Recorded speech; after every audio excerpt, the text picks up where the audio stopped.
അസ്സലാമു അലൈക്കും വറഹ്മത്തുള്ളാഹി. നൗസുവോ ഒന്ന് രണ്ട് വാക്ക് ഉരുവിട്ടാടാ. എൻ്റെ ഒരു ഉരുവിടൽ കേട്ടിട്ടില്ലെങ്കിൽ ഒരു പൊറുതിയാടാ. ഇത് മഹത്തായ ഒരു നാടല്ലേ, റിഫായി ഷെയ്ഖിന്റെ റാത്തീബ് നടക്കുന്ന നാടല്ലേ.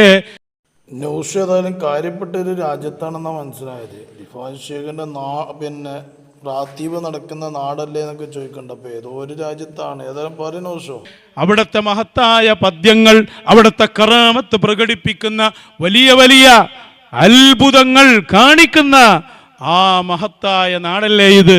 അതുകൊണ്ട് ഏതോ അത്ഭുതങ്ങൾ കാണിച്ച നാടാണെന്നാ പറഞ്ഞ. അല്ലാഹു അഅലം ഏതോ നാട് എന്നാവോ തന്നെ ഇപ്പൊ ചിലർ പറയുന്നുണ്ട് റിഫായി ഷെയ്ഖിന്റെ റാത്തീബിന്റെ കാലം കഴിഞ്ഞു പോയി. ഇവൻ പറഞ്ഞ മാതിരി പറഞ്ഞേക്കണോന്നാവോ? റിഫായി ഷെയ്ഖിന്റെ റാത്തീബിന്റെ കാലം കഴിഞ്ഞു പോയി എന്നൊക്കെ പറഞ്ഞു എന്ന് പറഞ്ഞാല് അതിപ്പോ ആരെ പറഞ്ഞു എന്നാവാ. അങ്ങനത്തെ ഒരു വാക്ക് അതിൽ കുറച്ച് കടുത്ത കൈയാണല്ലോ. റിഫായി ഷെയ്ഖിന്റെ റാത്തീബിന്റെ കാലം കഴിഞ്ഞു പോയി എന്ന് ഏതായാലും പറഞ്ഞ ആളാരാന്നൊന്ന് പറയട്ടെ. അങ്ങനെ വരുന്നവരുണ്ട്, ശ്രദ്ധിക്കണം അവരെ. കാരണം ആ കാലം കഴിയൂല. റിഫായി ശൈഖ് റളിയല്ലാഹു അൻഹുവിന്റെ കറാമത്ത് ഇവിടെ ഖിയാമത്ത് നാൾ വരെ നിലനിൽക്കുക തന്നെ ചെയ്യും. റിഫായി ഷെയ്ഖിന്റെ കറാമത്ത് അങ്ങനെയും പിന്നെ കഴിഞ്ഞു പോയാൽ പറ്റൂലല്ലോ. അത് ഖിയാമത്ത് നാൾ വരെ നിലനിൽക്കുക തന്നെ ചെയ്യും. ആരാണ് പറഞ്ഞതിന് ഉഷോ? എന്താപ്പാ പറഞ്ഞേക്കണമെന്ന് കേൾക്കാന് കേട്ടോളൂ നിങ്ങൾ ഒരു മുസ്ലിയാർ പറയുന്നത്. സാഹചര്യങ്ങൾ പെരുത്ത കാലം, മരണത്തിന്റെ ആളുകൾ നാട് നിറഞ്ഞ കാലം. ആ മുസ്ലിയാരെ കിട്ടി. ഹക്കീം അസീരി ഉസ്താദാണ്, എ പി ഉസ്താദിന്റെ മോനെ. ശബ്ദം മാറിയിരിക്കണം. അത് എന്തോ പിന്നെ എഡിറ്റിങ്ങിൽ വെച്ചതായിരിക്കും, അതുകൊണ്ടായിരിക്കും. പറയട്ടെ. അങ്ങനെ മാരണം ചെയ്തും ജനങ്ങൾ ആക്രമിക്കുന്ന ഒരു കാലം. അക്കാലത്താണ് സുൽത്താൻ അൽ ആരിഫീൻ അഷേഖ് അഹമ്മദ് അൽ കബീർ റിഫായി ഖദ്ദസല്ലാഹു സിറഹുൽ അസീസ് രംഗത്ത് വന്നത്. അന്ന് ഷെയ്ഖ് റിഫായി തങ്ങളുടെ അദ്ദേഹത്തിന്റെ വിദ്യാലയത്തിൽ അവിടെ ആയുധ പരിശീലനം കൊടുത്തിരുന്നു, കായിക പരിശീലനം കൊടുത്തിരുന്നു. ജാലവിദ്യകളെ ആട്ടിയോടിക്കാനുള്ള മന്ത്രങ്ങളും തന്ത്രങ്ങളും പഠിപ്പിച്ചിരുന്നു. അതുപോലെ തന്നെ ആയുധങ്ങളുമായി വരുന്ന ആളുകളെ അടക്കി നിർത്താൻ വേണ്ടിയുള്ള കത്തിക്കൊത്ത് പരിശീലനങ്ങൾ കൊടുത്തിരുന്നു. അങ്ങനെ കുത്തുറാത്തീബും കുത്താറാത്തീബും ഉണ്ടായിരുന്നു. റിഫായി ത്വരീഖത്തിന്റെ ആ സിൽസിലയിൽ കൃത്യമായ അച്ചടക്കം പാലിച്ചുകൊണ്ട് പ്രവർത്തിച്ചു വരുന്ന ആളുകൾക്ക് വിഷജന്തുക്കളെ കീഴടക്കാനുള്ള കഴിവുണ്ടായിരുന്നു. അവർ അത്തരം കാര്യങ്ങളെ പ്രതിരോധിച്ചിരുന്നു. റിഫായി ഷെയ്ഖ് അവറുകളുടെ തുറക്കുകളും മശായിഖന്മാരും ഇന്നുമുണ്ട്. ആ ദിക്റുകളും റാത്തിബുകളും ഉണ്ട്. പക്ഷേ കുത്താറാത്തീബിന്റെ കാലം കഴിഞ്ഞു. കാരണം ലോകത്ത് അത് ഓരോന്നും അതാത് കാലഘട്ടത്തിൽ ആവശ്യമുള്ളപ്പോഴാണ് മഹാന്മാർ ഉപയോഗിച്ചിട്ടുള്ളത്. ഇന്ന് ഏതെങ്കിലും രാജ്യത്ത് അങ്ങനെ ഉണ്ടായാൽ അവിടെ ആ റാത്തിബുകൾ ഉണ്ടാകും എന്നല്ലാതെ യഥാർത്ഥത്തിൽ അതൊരു ഷോയായി. നോക്കൂ നിങ്ങൾ, റിഫായി റാത്തീബിന്റെ കാലം കഴിഞ്ഞു എന്ന് സുന്നികളിൽ പഠിപ്പിക്കുന്ന ചിലരുണ്ട്, അവരെ ശ്രദ്ധിക്കണേ. ഹക്കീം ഉസ്താദ് പറഞ്ഞത് കുത്താറാത്തീബിന്റെ കാലം കഴിഞ്ഞു. അതിൻ്റെ കാരണം എന്താണ് ആ പറഞ്ഞത് കൊണ്ട് ഉദ്ദേശിക്കുന്നത്? കുത്താറാത്തീബ് ഇനി നടത്താൻ പറ്റൂല എന്നാണോ നൗഷാദേ പറഞ്ഞത്? അതാണോ പറഞ്ഞത്? ഭയങ്കര ബുദ്ധിയും തൻ്റെ ഉള്ള മനുഷ്യനാണല്ലോ നൗഷാദ്. എന്തിനാണ് വക്രബുദ്ധിയായിട്ട് കൈകാര്യം ചെയ്യുന്നത്? കുത്താറാത്തീബിൻ്റെ കാലം കഴിഞ്ഞു. മാത്രമല്ല അതൊക്കെ ഒരു ഷോക്ക് വേണ്ടിക്കൊണ്ട് ഉപയോഗിക്കൽ തുടങ്ങി പലയിടങ്ങളിലും. അത് കുത്താറാത്തീബൊക്കെ എന്തിനാണ് ഉണ്ടാക്കിയത് എനിക്കറിയാലോ. അതൊരു ഷോയ്ക്ക് വേണ്ടിയിട്ട് തുടങ്ങിയതാണോ? മറ്റുള്ള ജാതികൾക്ക് അഥവാ ഇസ്ലാമിനെ സ്വീകരിക്കാത്ത ആളുകൾക്ക് അവർക്ക് ഇതിൻ്റെ കാര്യങ്ങൾ മനസ്സിലാക്കി കൊടുക്കാൻ, കാട്ടിക്കൊടുക്കാൻ, നമ്മളെ ദീനിൻ്റെ ബലം കാണിച്ചു കൊടുക്കാൻ, റബ്ബിൻ്റെ തൗഫീഖ് കാണിച്ചു കൊടുക്കാൻ, അതുപോലെ തന്നെ ഓരോ വിശ്വാസവും കാണിച്ചു കൊടുക്കാനല്ലേ പൊന്നാരൻ നൗഷാദേ ഈ കുത്രാത്തീബൊക്കെ ഉള്ളത്. അതല്ലാതെ വെറുതെ ഇങ്ങനെ രക്തമൊൽപ്പിച്ചുകൊണ്ട് കുത്തിക്കൊണ്ട് തീർക്കാനല്ലല്ലോ. അപ്പോൾ അതൊക്കെ ഒന്നൊരു ഷോക്ക് വേണ്ടിയിട്ട് ഉപയോഗിക്കുകയാണ്. അപ്പം അങ്ങനെ ചെയ്യേണ്ടതല്ലല്ലോ റാത്തീബ് എന്നാണ് ഹക്കീം അസീരി ഉസ്താദ് പറയുന്നത്. അത് എനിക്ക് ശരിക്കും തിരിയാഞ്ഞിട്ടൊന്നുമല്ല. പക്ഷേ ഇതിപ്പോൾ കർണാടകയിൽ എവിടെയാണ് പ്രസംഗിക്കുന്നത്. പക്ഷേ അപ്പം എനിക്ക് എന്തില്ല, മാറ്റർ വേണ്ടതുപോലെ കിട്ടിയിട്ടില്ല. അപ്പോൾ ഹക്കീം അസീരിനെ അവിടെ കൊണ്ടുപോയിട്ടേക്കുക. ഓൻ്റെ ക്ലിപ്പിനെ, ഓൻ്റെ കാട്ടുകള്ളന് വേണ്ടിയിട്ടേ. കാട്ടുകള്ളനെ കേരളത്തിൽ കൊടുക്കുന്നത് ആദ്യം ആരാന്നുള്ളത് ഞാൻ പറഞ്ഞല്ലോ.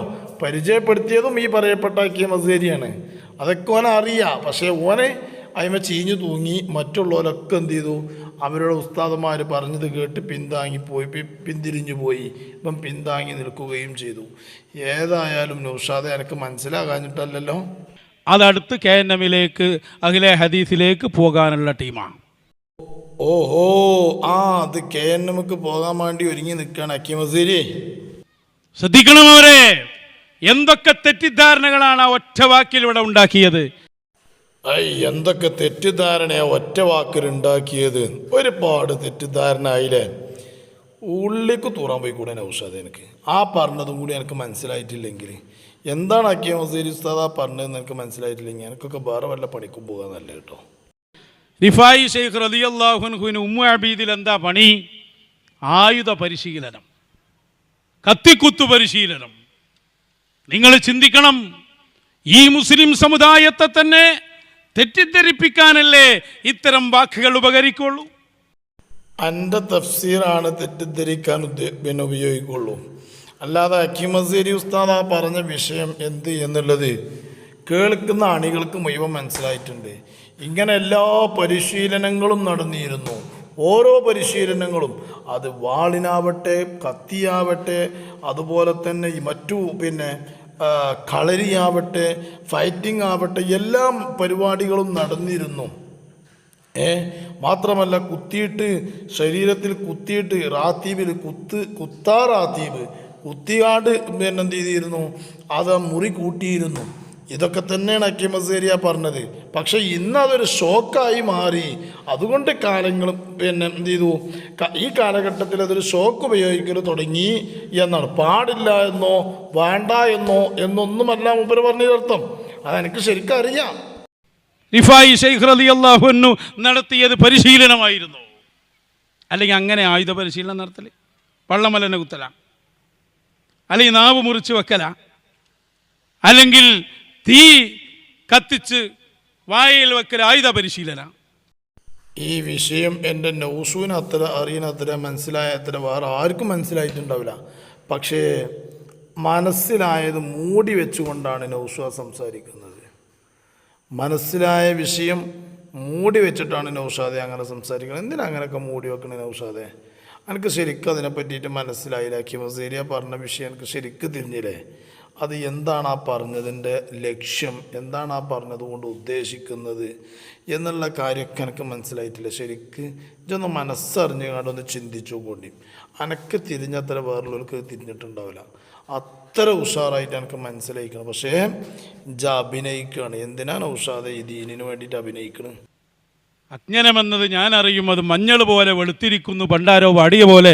റിഫാവ് റാത്തീവ് മനസ്സിലായിട്ടില്ല, ആയുധ പരിശീലനവും മനസ്സിലായിട്ടില്ല.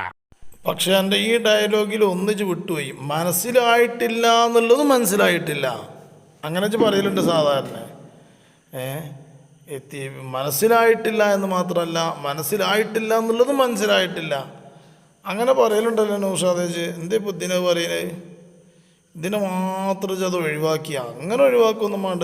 പറയേ മനസ്സിലായിട്ടില്ല എന്നുള്ളത് മനസ്സിലായിട്ടില്ല ഹക്കീം അസ്ഹരിക്ക് അങ്ങനെ പറഞ്ഞോളാ. റിഫായി ശൈഖ് റളിയല്ലാഹു അൻഹു അവിടുത്തെ കറാമത്ത് പ്രകടിപ്പിച്ചതാണ്. ഉമ്മു അബീദിൽ ഏറ്റവും വലിയ സ്നേഹവും സൗഹൃദവും കാണിച്ചുകൊണ്ട് ലോകത്തിന് മാതൃകയായ ആളാണ് ഞങ്ങളുടെ നേതാവായ അഹ്മദുൽ കബീർ ദിഫാഇ. റിഫായി ഷെയ്ഖ് ഇവർക്ക് നൗഷാദിനും കുഞ്ഞാമീനും കാട്ടുകള്ളനും സമദിനും മാത്രം നേതാവാ, ഞങ്ങൾ നേതാവായ എന്നൊക്കെ പറഞ്ഞുകാണ്ട് നിങ്ങൾ മൂന്നാൾക്കാർ അടുപ്പങ്കൻ്റെ കുട്ടിയമാതിരി മൂന്നാൾക്കാർ നേതാവ് എന്ന് പറഞ്ഞുകാണ്ട് നിങ്ങളെ നേതാവ് എന്നും പറഞ്ഞാണ് നടന്ന റിഫായി ഷെയ്ഖിൻ്റെ അടുത്ത് നിന്ന് സ്വപ്നത്തിൽ വന്ന് അടിയിട്ടും കൊട്ടെ നൗഷാദെ. എൻ്റെ പല്ലും മൂറും അടിച്ചു പൊട്ടിച്ചും റിഫായി ഷെയ്ഖ് നേരം വിളക്കുമ്പോഴത്തേന് ഇജാതി വർത്താനൊക്കെ പറഞ്ഞാൽ റിഫായി ഷെയ്ഖ് എൻ്റെ കളിക്കുട്ടി കിടക്കണമല്ല. ഒരു ഉറുമ്പിനെ പോലും അവിടെ നിന്ന് നോവിച്ചിട്ടില്ല. ഒരായുധ പരിശീലനം അവർ നടത്തിയിട്ടില്ല. അവർ കാണിച്ചത് അവർക്ക് അല്ലാഹു നൽകിയ ഖുദ്റത്തിന്റെ ആഴമാണ്. വലിയ തീ കത്തിച്ച് ആ തീയുടെ ഉള്ളിൽ കടന്നിരുന്ന് ദിക്ർ ഹൽക്ക നടത്തിയ നേതാവാണ് അഹ്മദുൽ കബീർ ദിഫാഇ. അപ്പോൾ ഇജ്ജ് പറഞ്ഞ കണക്കിന് ഇപ്പം ഞമ്മക്കും ചോദിക്കാമല്ലോ നൗഷാദെ, എന്തിനാണ് ഇത്രയും സ്ഥലം ഉണ്ടായിട്ട് അലാക്കിൻ്റെ തീയട്ടിച്ച് കത്തിച്ച് കാണ്ട് അതിൻ്റെ ഉള്ളിൽ പോയി കാണ്ട് സ്ഥലത്തല്ലാണ്ട് ആവശ്യം ദിക്കറല്ലാണ്ട് ആവശ്യം ദിക്കറൊക്കെ ഉണ്ടാക്കേണ്ട ആവശ്യം എന്ന് നമുക്ക് ചോദിക്കാമല്ലോ. പുറത്തിരുന്ന് നടത്തിയാൽ പോരായിരുന്നില്ലേ? പുറത്തിരുന്ന് നടത്തിയാൽ പോരായിരുന്നില്ല? എന്തിനാ അപ്പം അതിൻ്റെ ഉള്ളിലൊക്കെ പോയി നടത്തേണ്ട ആവശ്യം എന്ന് ഞമ്മക്കും ചോദിക്കാം. കാരണം റിഫായി ഷേഖ് അവിടെ അത് നടത്തിയിട്ടില്ല എന്നൊക്കെ പറഞ്ഞല്ലോ ചേ. ഹക്കീം അസേരി ഉസ്താദ് നല്ലോണം അതിൻ്റെ ചരിത്രങ്ങൾ വായിച്ചിട്ടേ പറയുള്ളൂ. എൻ്റെ മാതിരി തൊള്ളി കിട്ടിയതൊക്കെ പാടങ്ങോട്ട് വിളിച്ചറിയില്ല. ശരിക്കും വായിച്ച് പഠിച്ച കഥയാണ് ഹക്കീം അസേരിയ പറഞ്ഞത്. മുസ്ലിമീങ്ങളെ തെറ്റിദ്ധരിപ്പിക്കാൻ ഇത്തരം ആളുകൾ തലപ്പാവും വെച്ച് കടന്നു വരുമ്പോ സുന്നികൾ സൂക്ഷിക്കണം. സുന്നികൾ സൂക്ഷിക്കണം കേട്ടോ. ഇതുപോലത്തെ ഹംക്ക് മൂല്യന്മാർ പേര് തലീക്കെട്ടും കെട്ടിക്കാണ്ട് കള്ളത്തൊരീക്കത്തേറ്റ് അങ്ങനത്തെ ആൾക്കാരെ നല്ലോണം സൂക്ഷിച്ചോളിട്ടോ. ഓല് വലിയ പണ്ഡിതന്മാരെയാണ് ഓല് പറയുക. അങ്ങനത്തെ ആളുകളെ നല്ലോണം സൂക്ഷിച്ചോളണം. കള്ളന്മാരാണ്, കള്ളത്തൊരീക്കത്തിൻ്റെ ആൾക്കാരാണ്, കള്ള ശരീഅത്ത് കള്ളത്തൊരീക്കത്തുമായി കൊണ്ട് നടക്കുന്നവരാണ്. അവരെ സൂക്ഷിച്ചോളണം. അവരെ പിന്തുടരരുത് കേട്ടോ. അവരെ പിന്നിലൊരിക്കലും നിൽക്കരുത് കേട്ടോ. ഈ തലീക്കെട്ടും ഈ കോലത്തിൽ വന്നു എന്നുള്ള നിലക്ക് ഒരിക്കലും അംഗീകരിക്കേണ്ട കേട്ടോ എന്ന് നൗഷാദ് തന്നെ അതാ വിളിച്ചു പറയുന്നു. മടവൂർ ശൈഖുന സമ്മതം കൊടുത്ത് നടത്തുന്ന റാത്തീബുകളുണ്ട്. ഇവിടെയുള്ള റാത്തീബൊക്കെ മുൻഗാമികളായ ആളുകളിൽ നിന്ന് കൈമാറി വന്ന വലിയ ഇജാസത്തുള്ള റാത്തീബുകൾ നമ്മുടെ കോഴിക്കോട്ട് കുരുവട്ടൂരിൽ കാട്ടുകള്ളനെ പരിചയപ്പെടുത്തുന്നുണ്ട്. കുരുവട്ടൂരിൽ വലിയ റാത്തീബ് നടക്കുന്നുണ്ട്. അങ്ങോട്ട് വന്നോളി, റാത്തീബിക്ക് വന്നോളി, അവിടെ കൊടുക്കുന്നുണ്ട്, റാത്തീബിൻ്റെ അവിടെ കൊടുക്കുന്നുണ്ട്. പൊന്നാര മക്കളെ, നിങ്ങൾ അവിടേക്ക് എത്തിയിട്ട് റാത്തീബിന് വന്ന ഷേഖിനെ കാണൂല. ഷേഖ് ചിലപ്പോൾ അറമക്ക് എത്തിയിട്ടുണ്ടാവും, ഷേഖ് ചിലപ്പോൾ അറമിലെത്തിയിട്ടുണ്ടാവും, ചിലപ്പോൾ കാണാൻ മദീനത്തെത്തിയിട്ടുണ്ടാവും, ചിലപ്പോൾ ഏർവാടിയിലേക്കാരെ നിങ്ങൾ ഹൽക്കയിൽ എന്തുണ്ടാവില്ല, റാത്തീബ് ഉണ്ടായിക്കോളണം, ഷേഖ് ഉണ്ടായിക്കോളണം എന്നില്ല. ഷേഖ് പോയിട്ടുണ്ടാവും കേട്ടോ. ഷേഖ് ഉണ്ടായി എന്ന് എഴുതിയിട്ട് വരാൻ നിൽക്കണ്ട. പിന്നെ നൗഷ് ഉണ്ടാവും കേട്ടോ, ചോട്ടാ ഷേഖ് ഉണ്ടാവും, അരവട്ടൂരി ഉണ്ടാവും. കുരുവട്ടൂരേ പോയിട്ടുണ്ടാവുള്ളൂ, അരവട്ടൂരി ഉണ്ടാവും. ഏതായാലും ഇപ്പോൾ ഓന് റാത്തീബിന് ഇനി അങ്ങോട്ട് 10 ആൾ വരണം. അതിന് വേണ്ടിയിട്ടുള്ള ആളെ ക്ഷണിക്കുകയാണ് പോയി. എന്നിട്ടോ മറ്റുള്ള മൂല്യന്മാരെ മുഴുവനും കള്ളന്മാരാക്കാം. ഓൻ്റെ കുത്തുബിയ്യത്ത് വിശദീകരണം കേട്ടില്ല നിങ്ങൾ? ഓൻ്റെ കുത്തുബിയ്യത്ത് വിശദീകരണം അന്തല്ലാത്ത കോലത്തിൽ കുത്തുബിയ്യത്ത് വിശദീകരിച്ച് കാണ്ട് ഒന്ന് ചിന്തിച്ച് കാണ്ട് പറയണ്ട നൗഷാദെ. ഏതായാലും ഇനി ഇതിനേക്കാൾ വഷളാകും വേറെ എടുക്കാച്ചു പോകാനുള്ളത്. ആ കുത്തുബിയ്യത്ത് വിശദീകരണത്തോടു കൂടെ കഴിഞ്ഞു എൻ്റെ കഥ.